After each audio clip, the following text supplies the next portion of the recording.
Assalamualaikum warahmatullahi wabarakatuh. Kami dari kelompok prakarya, di sini kita akan mewawancarai kerajinan topi bambu. Selamat siang Bapak. Siang. Mohon maaf, maksud dalangan kita di sini hendak mewawancari Bapak dan kampus yang Bapak ikuti. Apakah ini bersedia?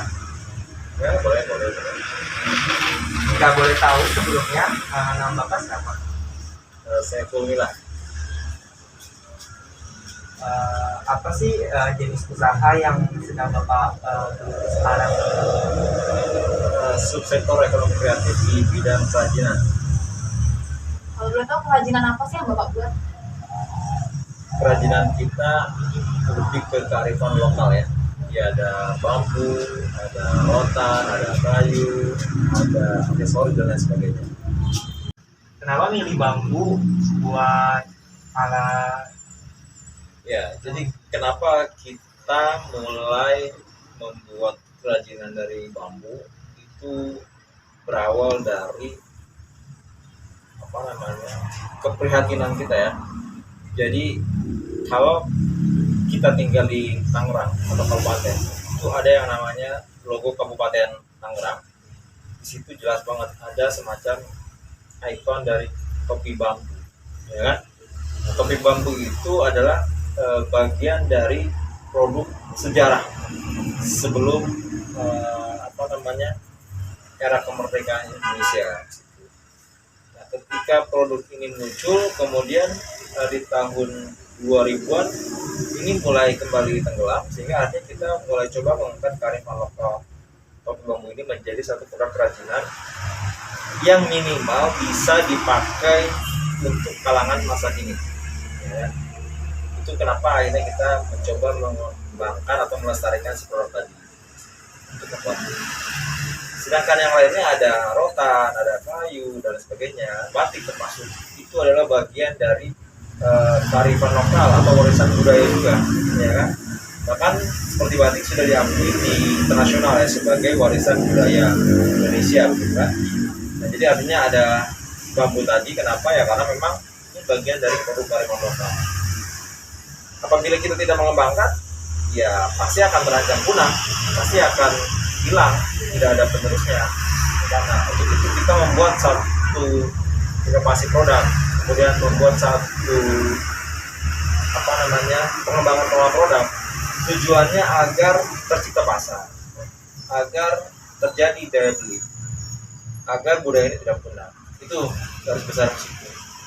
Kenapa kita akhirnya membuat kerajinan dari bahan bambu tadi.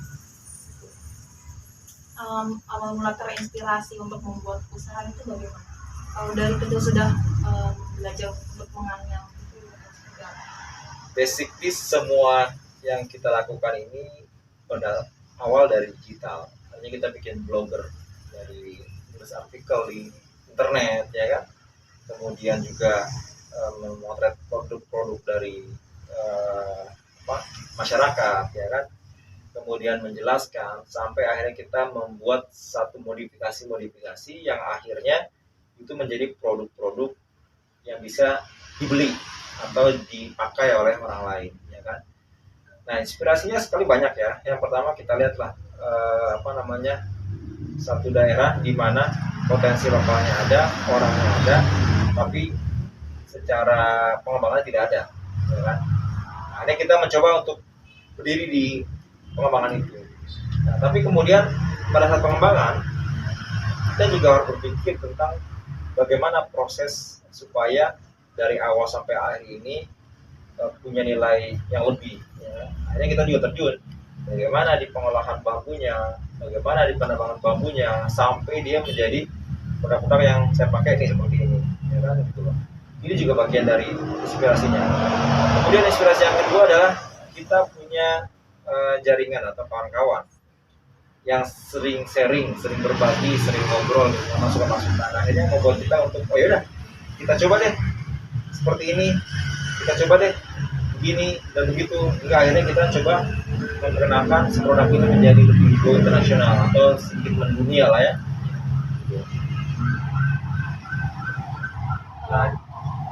sejak kapan sih usaha toko bambu ini dimulai, terus awalnya usaha ini itu dibangun oleh berapa orang? Ya, usaha ini dimulai sebetulnya sejak tahun 2010. Atau 2010 ini dalam bentuk orang-orang yang suka dengan menulis. Menulis, memberikan sebuah pikiran, memberikan sebuah wacana, memberikan sebuah ide-ide di situ, ya kan? Nah, kemudian dari ide-ide itu timbul pertanyaannya, kalau kita tidak memulai sekarang, atau kita tidak mulai bahasanya send, mengirim, atau kita tidak mulai ngeblas, atau kita nggak nge-share semua, otomatis siapa yang memulai? Nggak ada kan? Karena dari beberapa orang itu kita menulis, kita men-share, kita ngajak orang, ayo dong join, ayo dong gabung, ayo dong kita kerjasama, ayo dong kita kolaborasi. Akhirnya mulai timbul kesadaran. Dari kesadaran itu akhirnya muncul minat. Ketika minat itu muncul, bagaimana ini bisa mendapatkan manfaat, ya kan? Alhamdulillah dari beberapa kegiatan ini kami udah banyak sekali manfaat. Bukan hanya orang Tangerang, ya kan, tapi juga dari Sabang sampai Merauke itu juga kita kasih bagaimana cara memanfaatkan potensi di masing-masing wilayah seperti Sumatera sampai ke Papua, itu kita kasih gambarannya bagaimana sih cara-caranya mereka di lingkungan sekitar, ada bambu, ada kayu, ada rotan, bikin satu nilai, ya kan. Kalau dia cuma bambunya saja itu paling cuma sekitar 20 sampai 20 ribu sekitar. Tapi ketika dimanfaatkan jadi barang, ya kan, satu bambu saja ini bisa mencapai 20 sampai 30 topi, ya, harganya 100 ribu, ya gitu. Berarti 3 juta, berarti satu bambu 3 juta bisa. Lebih bernilai mana? Batangnya atau produknya? Nah, itulah yang akhirnya kita jelaskan, ya kan? Inspirasi dari mana? Ya inspirasi dari kita untuk mulai sekarang. Oke. Berapa sih modal awal untuk membangun usaha ini? Ya, modal awalnya secara hitung-hitungan angka itu bisa di atas 5 juta lebih ya, atas 10 juta lebih ya, karena kita sekarang saja membangun infrastruktur di satu tempat, karena di daerah Jambe atau di daerah sana kita bangunlah yang namanya saung yang berkapasitas 100 sampai 150 orang. Kita sudah bikin di sana. Itu saja modalnya hampir 2 juta lebih ya. Nah, untuk pembangunan ini jelas karena kita melihat potensinya yang sangat luar biasa ya. Tadi produk ini sangat unik, kemudian berbeda, kemudian juga memiliki nilai sejarah dan budaya, sehingga otomatis kita angkat. Tapi kalau untuk modal awal ya jelas kita membutuhkan tadi yang namanya komputer. Zaman dulu kan nggak ada handphone smartphone kan, adanya sekelas BlackBerry atau Nokia, itu nggak ada yang namanya gadget seperti itu. Tapi komputer kan yang tabung gitu. Jadi bisa dibayangkan bisa nyampe 10 juta lebih lah. Untuk saat ini kira-kira omset per bulannya berapa sih Pak? Omset ini cukup ya. Bagaimana akhirnya Bapak bisa memutuskan membangun usaha ini, membuat kerajinan? Ini karena potensi besar banget. Dari mulai tadi saya bilang, akhirnya kita diundang ke beberapa negara ya. Kita sama pelatihan budaya Indonesia, ya. Kemudian juga kita keliling Indonesia sampai ya wilayah Asia Timur lah ya, Asia Tenggara, Asia Timur, Asia kita targetnya mau ke Eropa dan Amerika lah mudah-mudahan.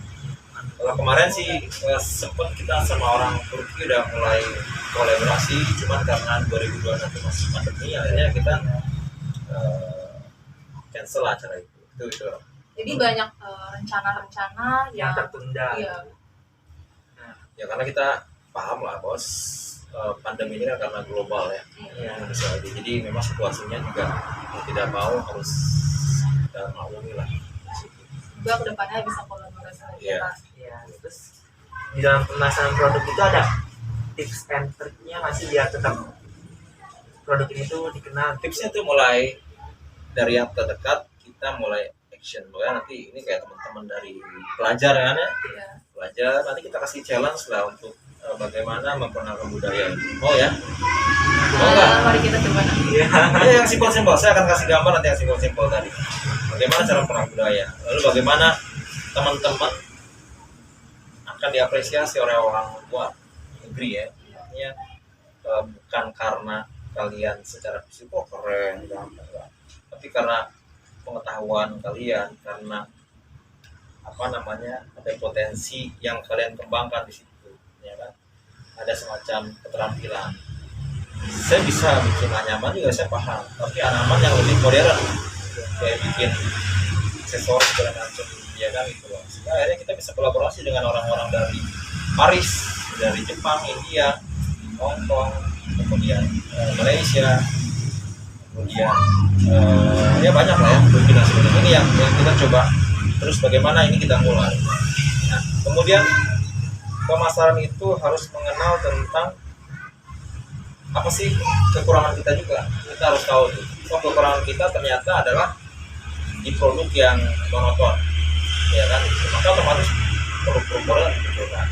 Yang kedua, kita juga harus memanfaatkan disrupsi. Disrupsi itu semacam kayak ada sosial media, ada kemudian digital 4.0 ya. Makanya sekarang kita juga coba nih era metaverse ya, di mana imajinasi topi ini bukan lagi di produk tapi juga main di dunia digital.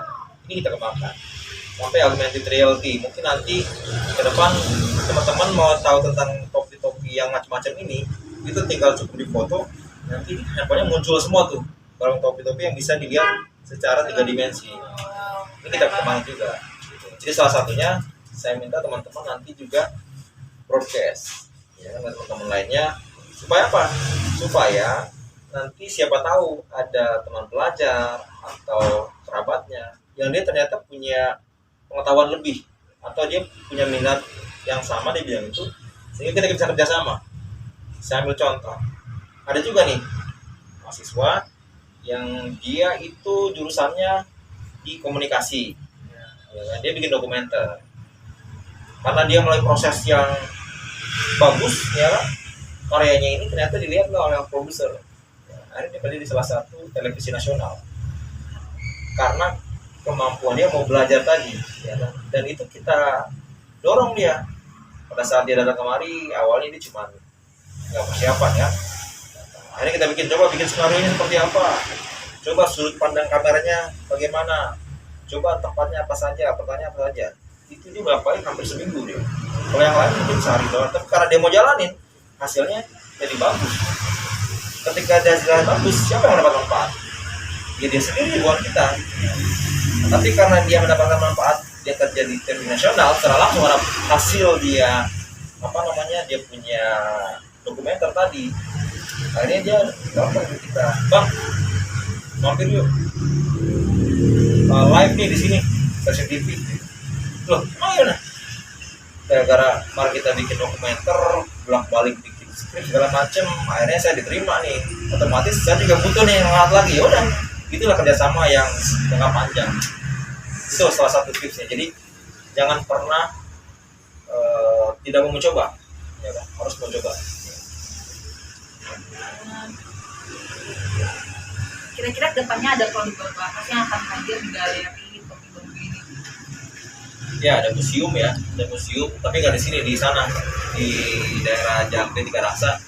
Karena itu tempatnya kan sudah ada ruang lantai 2, kemudian ada area outdoor lapangannya, ada area buat workshopnya, dan segala macam sudah lengkap di sana. Artinya kita untuk menerima kunjungan yang lebih nasional atau lebih luar negeri itu nanti di sana. Kalau di sini sebetulnya ini awal pertama kali kita hanya punya produk, tapi selebihnya nanti ke arah sana.